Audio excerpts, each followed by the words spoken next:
If you know me, I love a good total conversion mod. Hell, I've even covered quite a few over here on the channel, although a lot of them being centered around the GTA series. For as long as I can remember, total conversion mods have always piqued my interest, because it's always interesting to me to see what a fan can do with an already established game and its engine, and build upon it to create something entirely new.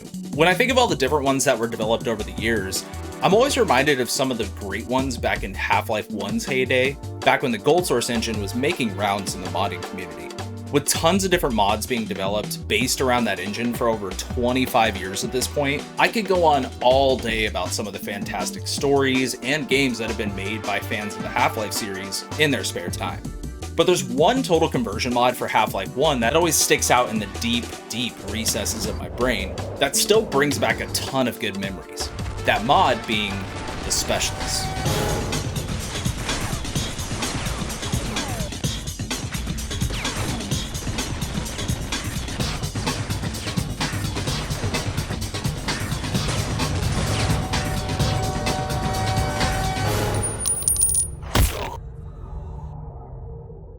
Now, for anyone unfamiliar with The Specialist, it's a high-octane action shooter developed as a total conversion mod for the original Half-Life. And it takes a ton of inspiration from a lot of late 90s and early 2000s action flicks, like The Matrix, basically all of John Woo's movies, and even heavy inspiration from the original Max Payne games from Remedy. The mod was started by two devs originally, by Filippo Morfeo De Luca and Lorenzo John Matrix Pizzini, as well as a flurry of other team members over the course of the mod's development that all collaborated together and developed a solid first-person action shooter that was incredibly unique for its time, even touting the moniker of being the first multiplayer game with slow-motion mechanics. I remember stumbling across this at a young age back when it was in its second official release, and being utterly blown away by how hectic and fast-paced the combat was, and I was enthralled by its action movie mechanics, which allowed me to hop around like a maniac and dodge roll to my heart's content while shooting about. You see, nowadays, the closest thing we have to this that I can think of is with the latest Call of Duty, with Black Ops 6. With its quote-unquote new omnidirectional movement, with some pretty impressive shoot diving mechanics, I'm not gonna lie. But despite how fun it looks, and with other indie shooters coming out in the future like Doku's Out of Action, which is attempting similar movement mechanics to this mod, it's clear to me and many others that the people yearn for the Max Payne days. And yet, the Specialist has been scratching that itch since its release almost 22 years ago. However, I personally haven't touched this mod in over 14 years myself, and the last time I played the game, it was flooded with roleplay servers. So let's take a look back at this fantastic mod project to do a brief overview of the mod itself, and see what exactly happened to the mod, and why it seemed to fade into obscurity. The Specialist's first official 1.0 release was back in October 2002, just a few months after a similar mod had released just shortly before, called Action Half-Life. Both Action Half-Life and The Specialist were aiming to recreate action movie elements in a multiplayer setting, with both of them being based in the Gold Source engine. Now, the reason why I personally feel The Specialist feels more unique when comparing the two is because The Specialist was not only trying to implement shoot dodge mechanics, but was also trying to implement the slow motion mechanics of both the Matrix movies and the Max Payne series, and even more on top of that as we'll discuss later. Whereas Action Half-Life, at least from what I've played of it, felt like a reskinned Half-Life deathmatch with not only shoot dodging, but with more realistic mechanics with things like limited ammo and the necessity to bandage yourself while away from combat in order to heal yourself. While I can definitely see the appeal for some, especially with its abundance of Easter eggs found in the mod, I personally feel like Action Half-Life pales in comparison to what the Specialist was able to accomplish. After many updates and revisions of the mod itself, the final version of the Specialist released in June 2007 with its 3.0 release. And ever since then, the project hasn't really seen any further updates due to the developers retiring from the project overall, and shortly after, at least for any official updates, they pretty much ceased to exist. I personally installed both the 3.0 release and the latest fan build from tsmod.net, so you may notice footage from both of them here and there in the video, but I'll point it out as we go. But loading up the latest version, you're going to be greeted with the mod's main menu, and right off the bat you'll be given the option to jump into a multiplayer match or set up our options. Since this is a multiplayer focused mod, there's no real single player offerings here, but there are a few different game types that you can play right off the bat against bots. By default, when starting a server without changing any match settings, you'll start off with a basic free-for-all match that lasts about 5 minutes. But if you change up your match settings, you can also change it over to team deathmatch, last man standing, a free-for-all elimination mode that's as hectic as it sounds. And the last game type that's available is called The One. This mode resembles a version of Juggernaut from the Halo series, where one person of the match is given multiple power-ups and a health bonus right off the bat, and has to stay alive the longest in the match. If someone kills the one, they become the one, and so on. And it's pretty damn fun from what I've played. But whatever you choose, once you load into a match, the first thing we need to do is get locked and loaded. So before we spawn in, we need to buy some guns from the buy menu. From here, we can choose from a wide range of GATs, melee weapons, and kit ourselves out with a loadout that fits our playstyle. The great thing too is you can randomize your loadout if you want to switch things up each time you respawn, or if you build something you really like, you can save that loadout directly in the buy menu to pull out later and swap between. But be aware, there's also a weight system implemented in the game too, meaning your player speed is affected by how much heat you're packing. So if you kit yourself out with an AK, 2 SMGs, and akimbo pistols, well, good luck trying to jump around because your ass is going to be way too encumbered, and you'll be moving around like a snail throughout the map. But if you have just a pistol or two in your inventory, or a melee weapon, or hell, just your fists, then you'll move around incredibly fast, pretty much sprinting across the map. Which, mind you, this is a gold source mod, so don't expect any sprinting mechanics to be here, because your movement speed is all based around your carry weight. But when it comes to the weapons in this mod, you'll have a wide selection of pistols, SMGs, rifles, and even a few special purpose weapons to help decimate the competition. And a lot of your weapons can be purchased with extra attachments as well, like scopes, laser sights, and more, even way before Call of Duty started doing this in their games. Now, while in combat, there's no indicator to swap weapons like in later first-person shooters, but fortunately, you can bind a drop weapon key in the settings and freely swap out weapons at ease, like in other gold source titles. But once you make your selection of weapons, you can hop into the match and start moving about. If you're running on the TS mod version of the mod, you'll spawn in on your own match with a few bots already roaming around the map. And if you want to spawn in a few more, you can use either one of these codes in the console. And the bots in this are actually pretty competent to fight against.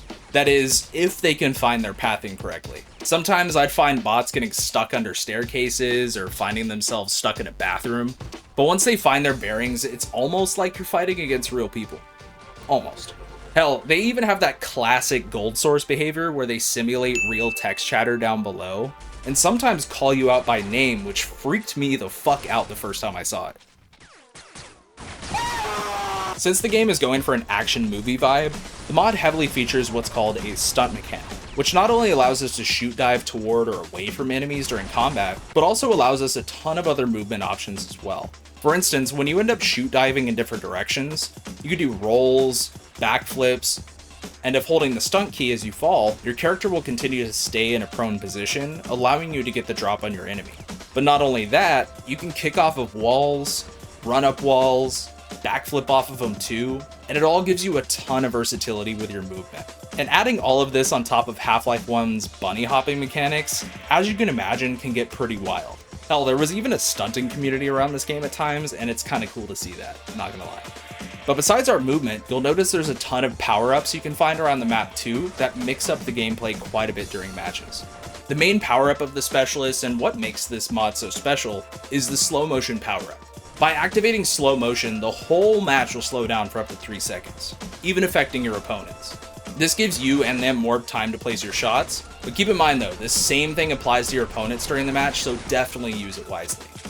The other slow motion mechanic of the mod is another power-up called Slow Pause. When this one's activated, it'll slow down all of your opponents for 2 seconds while allowing you some limited movement during that time. However, your bullets will only travel at a walking pace, giving your target some opportunity to avoid them, so definitely line up your targets. This one reminds me a ton of The Matrix by seeing those bullets slowly travel through the air before hitting the enemy, and it's insane to watch every time. There's also a super jump power-up, which gives you the capability to leap tall buildings. By crouch jumping, you can gain some serious altitude, depending on how long you hold the jump. This can be incredibly useful for catching the jump on your enemies or getting to those harder reach spots. Then there's the Kung Fu pickup, which gives your hand-to-hand damage a significant increase while you're alive. I know Kung Fu. Double fire rate, which turns any automatic or even semi-automatic weapon into a crisp vector for about 3 seconds. And the rest are pretty self-explanatory, with there being a health pickup, double magazine size, and even grenades that can be picked up and used, which have a huge blast radius and can be used to easily clear out a room of enemies diving around. Damn, I'm good. All of these upgrades and mechanics make for a hell of a frantic time with gunfights happening around every corner. Plus, if it wasn't already hectic enough, depending on the weapon you're using and its caliber of bullet, you can essentially wallbang your enemies and crack them through a wall if it's thin enough. And depending on which map you're on, you can find a few weapons just laying around about, which may give you that extra edge during combat.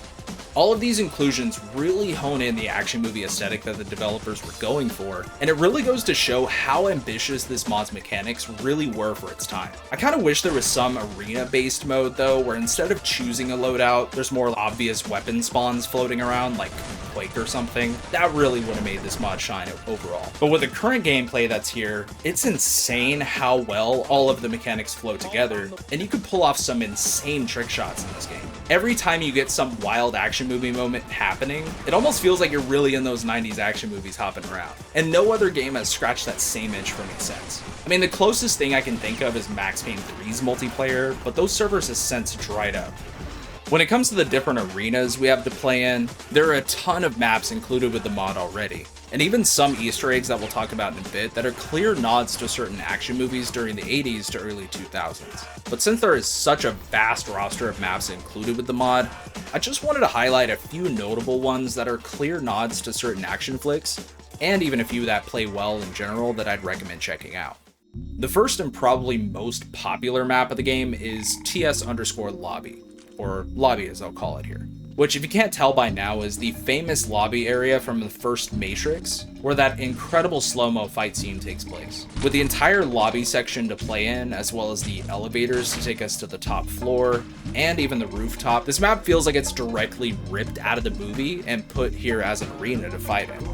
Despite the popularity of this map though, and seeing a ton of servers playing this back in the day, I personally feel like the map flow is probably the worst part of it. Like I mentioned with the 3-tiered thing this map has going for it, there's no great way to move between each space except for climbing the stairs or riding an elevator to the middle section. And then you gotta climb stairs to get to the rooftop. So once you're in an area, you have to fight your way out of it by trying to find a break to reload, or if you want to get some power-ups, and it just kind of breaks the flow overall. Still though, pretty iconic map with this mod, so 7 out of 10 I guess. Next up is another iconic movie location from one of my favorite John Woo movies of all time, Face Off. Stop, you're scaring me. You're scaring me. This map takes place in Castor Troy's penthouse in downtown LA and is perfectly recreated here inside of this map. While the movie only takes place in this area for such a short time, it's impressive how closely the devs were able to match up the environment almost one-to-one and make it flow well with its combat, pretty well for the most part. It has a similar problem like with Lobby, where different sections of the map are separated by whole staircases and elevators, but besides that, I felt like the map played incredibly well in those different areas, and I found myself coming back to this one quite often. For me personally, I'd give it an 8 out of 10. And the last most notable movie location turned multiplayer map I wanted to point out is the tea house from the movie Hard Boiled, with the map name TS_Wyndham. The Wyndham, like the others, is a multi-tiered map based on the location from the famous shootout from the movie it's based on, but despite having multiple floors, it plays incredibly well since the map centers not only around the building itself, but its surrounding street and alleyways. With the art style bleeding through every corner of this map, it's clear that this level was a love letter to Hard Boiled and shows even here on Gold Source. Some solid art direction can really make a map in this engine look timeless, and this one pulls it off really well. Despite a couple of quirks here and there with the bots, it's a damn fun time, and I'd personally give this one a 10 out of 10, if that really means anything. Some other notable maps I'd like to point out that aren't exactly based on something, or at least I didn't notice, but are a damn fun time to play on, are starting with TS_Hammer Time, which is a construction yard with a ton of destructible elements that has incredible map flow all around, and even some MC Hammer playing on a radio in the corner of the map. Hammer time. Then there's TS_Super Timer, a map based around yet another building, and has some pretty fun gameplay elements to be found all around. And one of my personal favorites, TS_Bikini, a seaside villa that looks like it's owned by one of the biggest Street Fighter fans of all time, and has a ton of Easter eggs littered around the map.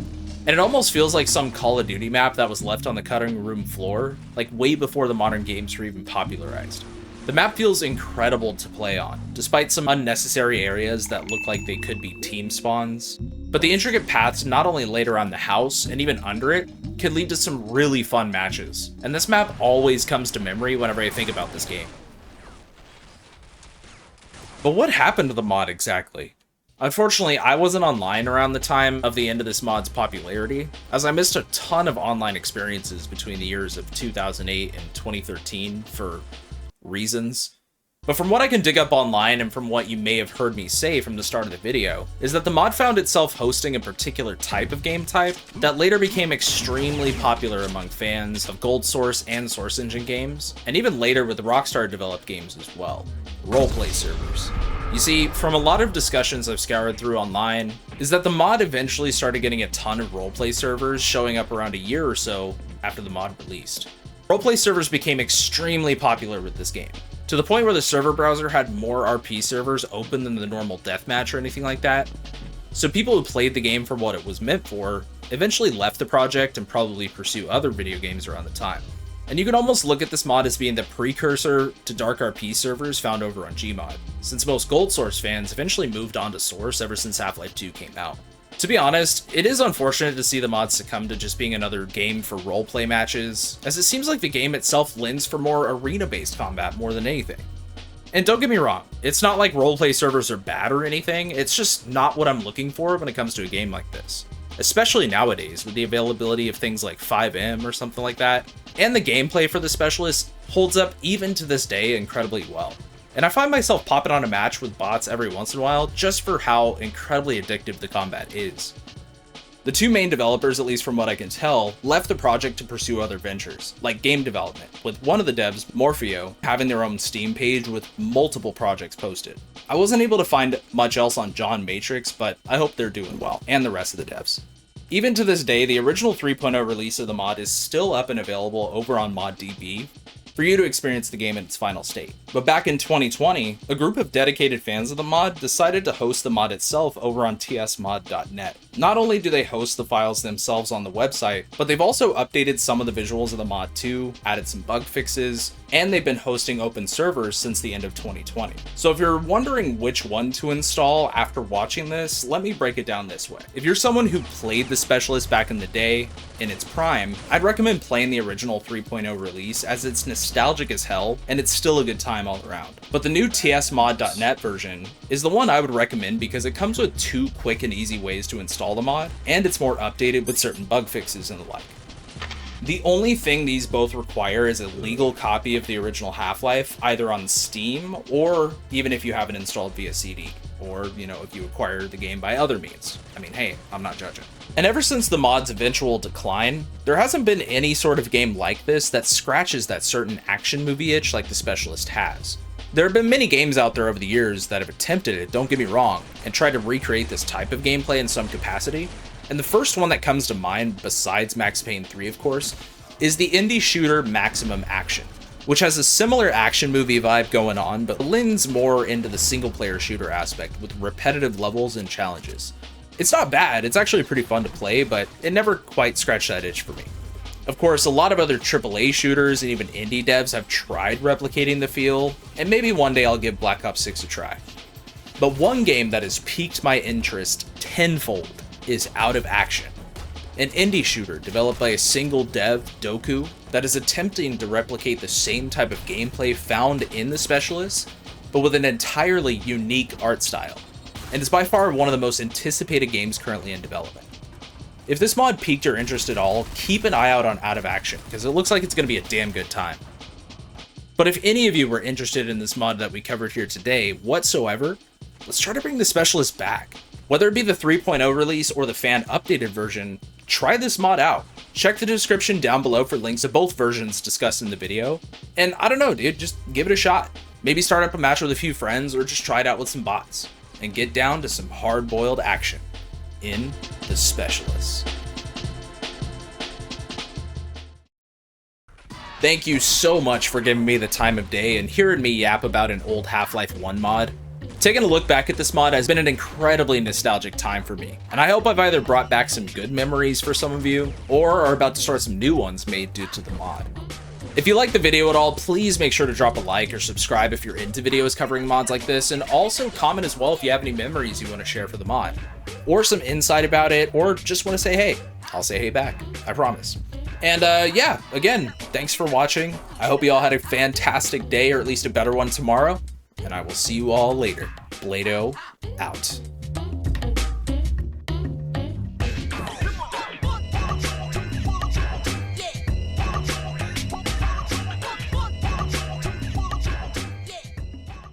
Another video finished. Really glad I didn't scrounge up any controversial things with this mod. Oh my god, you gotta be fucking